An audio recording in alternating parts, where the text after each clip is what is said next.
السلام علیکم ورحمۃ اللہ وبرکاتہ۔ وعلیکم السلام اللہ پاک کی سلامتی ہو آپ پر محمد عاقل صاحب۔ سوال میرا یہ ہے جی کہ یہ جو حجر اسود پتھر ہے، یہ کیا جب آسمانوں سے اللہ پاک نے اس کو بھیجا تھا تو اس کا رنگ دودھ کی طرح سفید تھا، اور امت کے گناہوں کی وجہ سے اب یہ کالا ہو گیا، ایسا ہی ہے یا یہ کالا ہی تھا؟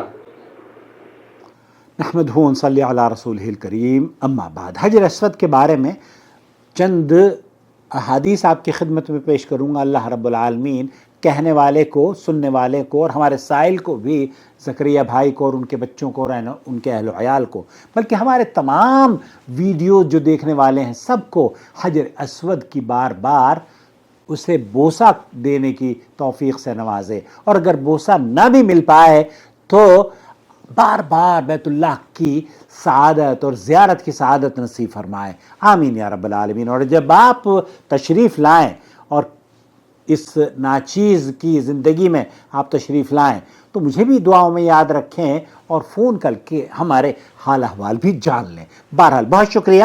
دیکھیے، حجر اسود اللہ تعالیٰ نے زمین پر جنت سے اتارا تھا، اور اس کی دلیل یہ ہے کہ اللہ کے رسول ابن عباس رضی اللہ تعالیٰ عنہ فرماتے ہیں کہ نبی کریم صلی اللہ علیہ وسلم نے فرمایا حجر اسود جنت سے نازل ہوا۔ اس حدیث کو سنن ترمذی نے، سنن نسائی نے نقل کیا ہے اور اس کی سند کو صحیح قرار دیا ہے۔ حجر اسود کے بارے میں یہ بھی آپ نے جو سنا ہے کہ دودھ سے زیادہ سفید تھا، جسے اولاد آدم کے گناہوں نے سیاہ کر دیا۔ ابن عباس رضی اللہ تعالیٰ عنہما بیان کرتے ہیں کہ رسول اکرم صلی اللہ علیہ وسلم نے فرمایا حجر اسود جنت سے آیا تو دودھ سے زیادہ سفید تھا اور اسے بنو آدم کے گناہوں نے سیاہ کر دیا۔ سنن ترمذی اور مسند احمد، صحیح ابن خزیمہ اور حافظ ابن حجر رحمۃ اللہ علیہ نے اس حدیث کو فتح الباری میں اس کی تقویت کی ہے، اور یہ روایات صحیح ہیں۔ شیخ مبارک پوری رحمۃ اللہ علیہ فرماتے ہیں مرقات میں کہ یعنی بنی آدم کے چھونے کی بنا پر ان کے گناہوں کے سبب سیاہ ہوا ہے، اور ظاہر تو یہی ہوتا ہے کہ اس حدیث کو حقیقت پر محمول کیا جائے، جبکہ اس میں نہ تو عقل اور نہ ہی نقل مانے ہیں۔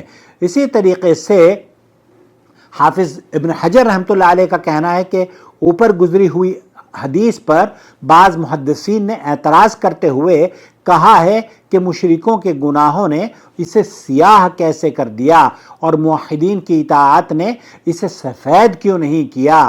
تو جواب میں یہ کہا جاتا ہے جو ابن قتیبہ رحمۃ اللہ علیہ نے کہا، اگر اللہ تعالیٰ چاہتا تو اس طرح ہو جاتا۔ اللہ تعالیٰ نے یہ طریقہ اور عادت بنائی ہے کہ سیاہ رنگ ہو جاتا ہے اور اس کے عکس نہیں ہوتا۔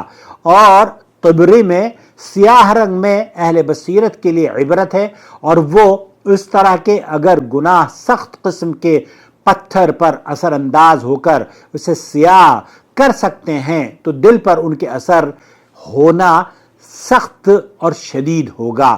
حجر اسود قیامت میں ہر اس شخص کی گواہی دے گا جس نے اس کا استلام یا اس کا حق کے ساتھ استلام کیا ہو۔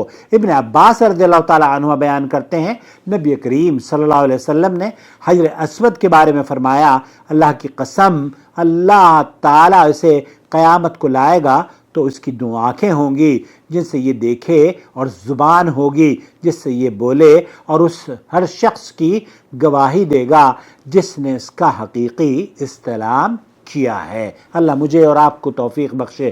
جیسے میں نے عرض کیا کہ یہ سنن ترمذی وغیرہ کی روایات ہیں۔ حجر اسود کا استلام یا بوسہ اس کی طرف اشارہ کرنا ہے۔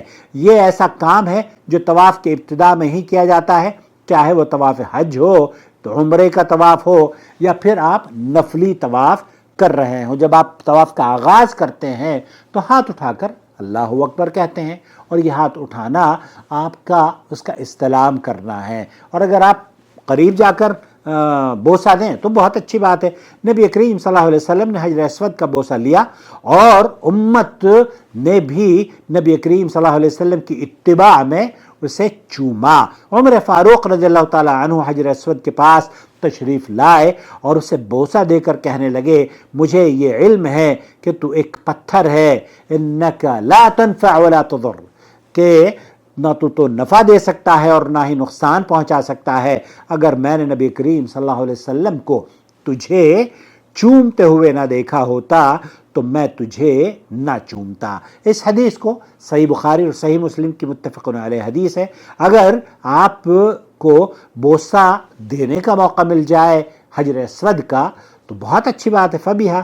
اگر اس کا بوسہ نہ لیا جا سکے تو اپنے ہاتھ یا کسی اور چیز سے استلام کر کے بھی اس کے بوسہ کیا جا سکتا ہے۔ نافع رحمۃ اللہ علیہ بیان کرتے ہیں کہ ابن عمر رضی اللہ تعالیٰ عنہما نے حجر اسود کا استلام کیا اور پھر اپنے ہاتھ کو چوما اور فرمانے لگے میں نے جب نبی کریم صلی اللہ علیہ وسلم کو یہ کرتے ہوئے دیکھا ہے میں نے اسے نہیں چھوڑا۔ اس حدیث کو امام مسلم نے نقل کیا ہے۔ ابو طفیل رضی اللہ تعالیٰ عنہ بیان کرتے ہیں کہ میں نے نبی کریم صلی اللہ علیہ وسلم کو دیکھا کہ آپ بیت اللہ کا طواف کر رہے تھے اور حجر اسود کا چھڑی کے ساتھ استلام کر کے چھڑی کو چومتے تھے۔ اس حدیث کو بھی امام مسلم نے نقل کیا ہے۔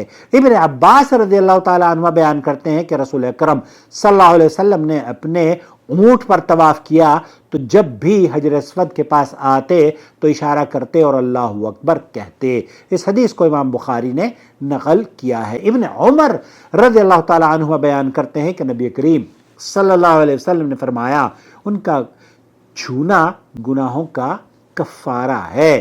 ان کا چھونا، اللہ کے رسول صلی اللہ علیہ وسلم کی یہ جو احادیث ہے نا، سنن ترمذی کی اور مستدرک حاکم کی، تو اس لیے یہ بڑی مبارک، اگر آپ کو اللہ توفیق دے تو بیت اللہ کی زیارت کریں اور حجر اسود کا بوسہ بھی لیں۔ اور کسی مسلمان کے لیے یہ جائز نہیں کہ وہ حجر اسود کے قریب کسی دوسرے مسلمان کو دھکے مار کر تکلیف پہنچائے، اس لیے کہ نبی کریم صلی اللہ علیہ وسلم نے حجر اسود کے بارے میں فرمایا ہے کہ وہ ہر اس شخص کی گواہی دے گا جس نے بھی اس کا حقیقی استلام کیا ہے۔ اے اللہ کے بندو، جس نے بھی اس کا استلام کیا وہ کسی کو ایذا نہ دے۔ ایذا دینا، تکلیف دینا حرام ہے، اور حرام اگر آپ کرتے ہیں تو اس پر مواخذہ ہے۔ اور اگر آپ سے حجر اسود کا بوسہ چھوٹ بھی گیا تو کوئی گناہ نہیں ہے، لیکن تکلیف دینا مسلمان کو، دھکا جو وہاں ہوتا ہے نا حرم میں، مطلب ایسے کشتی لڑی جا رہی ہوتی ہے، تو وہاں تو جب آپ بیت اللہ کا طواف کریں نا بھائی زکریا، تب آپ بس طواف کرتے رہیں، کسی کو تکلیف مت پہنچائیں۔ وہاں تو راستے میں کھڑے ہو کر مقام ابراہیم پر کھڑے ہو کر 2 رکعت نماز پڑھنے کی کوشش کرتے ہیں۔